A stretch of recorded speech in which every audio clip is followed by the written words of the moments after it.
भागलपुर के विधायक अजीत शर्मा ने आज स्थानीय परिसदन में नगर निगम एवं बुडको के अधिकारियों के साथ एक बैठक कर भागलपुर में चल रहे नाला निर्माण एवं जलापूर्ति की योजनाओं की अद्यतन स्थिति की समीक्षा की। इसके अतिरिक्त शहर में निर्मित हो रहे जल मीनार के बारे में भी जानकारी हासिल कर अधिकारियों को सभी लंबित योजनाओं को जल्द से जल्द कार्यान्वयन करने का निर्देश दिया। वहीं विधायक ने नगर में निर्मित हो रहे 19 डीप बोरिंग के बारे में अधिकारियों को निर्देश दिया कि सभी बोरिंग का कार्य पूरा कर तत्काल जलापूर्ति की जाए। अजीत शर्मा ने कहा कि बुडको और स्मार्ट सिटी की योजना में समन्वय के अभाव में समुचित रूप से कार्य नहीं हो पा रहा है। ज्ञातव्य हो कि दूसरे चरण की योजना में गंगा से पाइप के द्वारा शहर में जलापूर्ति की जानी है, उसके बारे में अभी तक क्या विभागीय कार्रवाई की गई है। अजीत शर्मा ने बुडको के अधिकारियों से कहा कि पाइप बिछाने के दौरान पैन इंडिया द्वारा शहर की सड़कों को काटकर लोगों के लिए नरकीय स्थिति बना दी है। अतः बुडको को प्राथमिकता के आधार पर तत्काल क्षतिग्रस्त सड़कों की मरम्मति की जानी चाहिए। उक्त बैठक में जिला कांग्रेस के अध्यक्ष डॉक्टर अभय आनंद, महानगर कांग्रेस अध्यक्ष सह पार्षद संजय कुमार सिन्हा, बुडको के कार्यपालक अभियंता राजेश कुमार, उप नगर आयुक्त सत्येंद्र कुमार वर्मा, सहायक अभियंता पुष्पेश कुमार एवं अन्य अधिकारी उपस्थित थे। ये बुडको वाले पूरा सिस्टम नहीं बनाएंगे फर्स्ट फेज का। फर्स्ट फेज में हुआ है कि अभी अब टावर जितने बने हैं वहाँ आप डीप बोरिंग करके उस पानी को लीजिए, प्यूरिफाई करके आप कल में दीजिए। सेकेंड फेज का चालू जब गंगा में होगा तब ना वहाँ से पानी आएगा, तब तक हो चुका है। ये इन्होंने आश्वस्त किया है कि हम इसमें तेज़ी लाएंगे और हम उम्मीद करते हैं, क्योंकि ये भागलपुर शहर में पदस्थापित हैं तो निश्चित तौर पर दर्द उनको भी होना चाहिए। जो पैन इंडिया का जो अधूरा वर्क छोड़ा हुआ है उसको कंप्लीट करने कब तक होगा और उसी पर चर्चा हुई। अभी तो टेंडर प्रोसेस में है और 1 महीना के अंदर संभवतः टेंडर फाइनल हो जाएगा और मुझे लगता है कि 2 महीने में आपको काम स्टार्ट हो जाएगा। जगदीशपुर प्रखंड के अंतर्गत खीरीबांध पंचायत के कान्हूटोला में गुप्त सूचना के आधार पर बाईपास टीओपी जगदीशपुर थाना अध्यक्ष सुनील कुमार झा ने दलबल के साथ छापेमारी कर 3 लीटर तैयार देसी महुआ शराब और 2 बड़े गैलन में 50-50 लीटर अर्धनिर्मित देसी महुआ शराब के साथ 15 किलो के टीन में भरा हुआ गुड़ जब्त किया है। मौके से 2 युवकों को गिरफ्तार किया गया है, जिनका नाम बलराम चौधरी और मोहन चौधरी है। बता दें कि बाईपास टीओपी का बुधवार के दिन वरीय पुलिस अधीक्षक महोदय के द्वारा उद्घाटन किया गया था। खरीक बाजार स्थित एसबीआई शाखा से रुपया निकासी कर घर जा रहे ध्रुवगंज निवासी अब्दुल बदूद अंसारी का बाइक पर सवार बदमाशों ने रुपयों से भरा थैला छीनकर भाग गए। बदमाशों की यह करतूत घटनास्थल के समीप एक व्यवसायी के यहां लगे सीसीटीवी कैमरे में कैद हो गया है। बरसात के आरंभ होते ही गंगटी नदी पुल का डायवर्सन टूटने से शंभूगंज असरगंज मुख्य मार्ग पर आवागमन बाधित हो गया। गंगटी पुल का डायवर्सन पूरी तरह क्षतिग्रस्त हो गया है, जिससे आने जाने वाले लोगों को काफी परेशानी झेलनी पड़ रही है।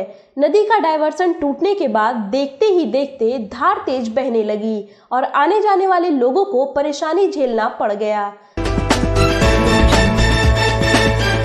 चीन की सीमा पर हुए भारतीय सैनिकों की मौत के विरोध में कैंप बिहार के सभी सदस्यों ने शी जिनपिंग के साथ साथ चीनी झंडों को जलाया। चीनी सरकार मुर्दाबाद के नारों के साथ कैंप बिहार के सदस्यों ने चीनी सामान का बहिष्कार करने के नारे भी लगाए। कैंप बिहार की संयोजिका प्रीति शेखर ने कहा कि अब वह भारत पहले वाला भारत नहीं है। चीन की इस कायराना हरकत का वह विरोध करती है। और भारतीय सेना के साथ जो मुठभेड़ हुआ तो उसमें जो हमारे 20 जवान शहीद हुए उसके प्रतिरोध में आज हम लोगों ने इस कार्यक्रम को रखा है। हम इस कार्यक्रम के माध्यम से, प्रेस मीडिया के माध्यम से हम चीन सरकार को चेताना चाहते हैं कि आप ऐसी कायरता और बर्बरतापूर्ण रवैया अपनाना बंद करें, क्योंकि आज हम सभी लोग भारतवर्ष के एक नागरिक, आज हमारे अंदर इतना उबाल है कि वो सैनिक बनकर यहीं से आपका ईंट का जवाब पत्थर से देना जानते हैं। Bhagalpur Naugachhia truck owner association के बैनर तले पुलिसिया कार्रवाई एवं माइनिंग के खिलाफ एडीएम राजेश झा राजा को मांग पत्र सौंपा गया। इस दौरान ट्रक ऑनर एसोसिएशन के अधिकारियों ने कहा कि पुलिसिया रवैये के कारण उन सबों के समक्ष गंभीर संकट उत्पन्न हो गया है। अच्छे आश्वासन दिए हैं कि हम डीएम साहब से बात करते हैं और आप लोग को बुलाकर इस पर विचार करते हैं। ये आश्वासन मिला है तो हम लोग 1-2 दिन देख लेते हैं कि क्या आश्वासन का कुछ असर है कि ऐसी आश्वासन है। अभी तो कुछ कहा नहीं जा सकता, अभी तो बोले हैं कि हम बात करते हैं। हम जो नॉर्थ बिहार एसोसिएशन के बैठक के रूप में हम लोग जमा हुए थे, हम लोगों का मुख्य मांग है कि NH 80 जर्जर है। उसके बाद हम लोगों का जो माइनिंग के नाम पे, ओवरलोडिंग के नाम पे बार बार शोषण होते आते जा रहा है प्रशासन के द्वारा, पुलिस के द्वारा।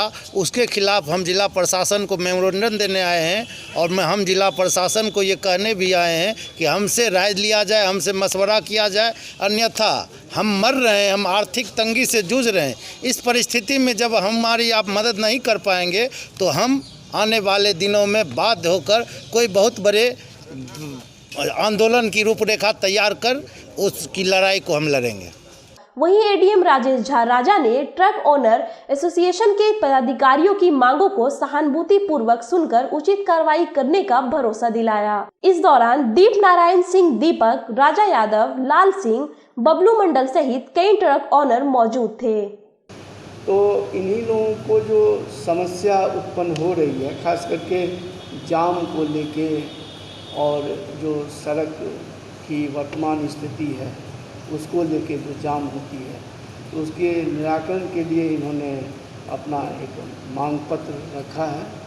तो अभी आए थे तो हम लोगों ने उनसे सुझाव भी मांगा कि इसका क्या क्या उपाय हो सकता है, क्योंकि जो हमारे पास संसाधन है उन संसाधनों का हम लोग चाहते हैं बेहतर तरीके से और अधिकतम उसका उपयोग करने के लिए। 20 सैनिकों की शहादत पर चीन द्वारा किए गए निर्मम हमले के विरोध में गांधी शांति प्रतिष्ठान भागलपुर द्वारा श्रद्धांजलि व आक्रोश सभा का आयोजन किया गया। सभा में गांधी शांति प्रतिष्ठान के सदस्यों द्वारा शहीद सैनिकों के सम्मान में मौन रखा गया और चीनी सरकार द्वारा की गई साजिश के विरोध में प्रतिष्ठान के सदस्यों ने आक्रोश व्यक्त किया। अपने अपने विचार में प्रतिष्ठान के सदस्यों ने लोगों से चीनी वस्तुओं को न खरीदने का आग्रह किया। इस सभा में प्रकाश चंद्र गुप्ता, डॉक्टर टंडन, मोहम्मद तकी अहमद जावेद, डॉक्टर जैन जलद उपस्थित थे।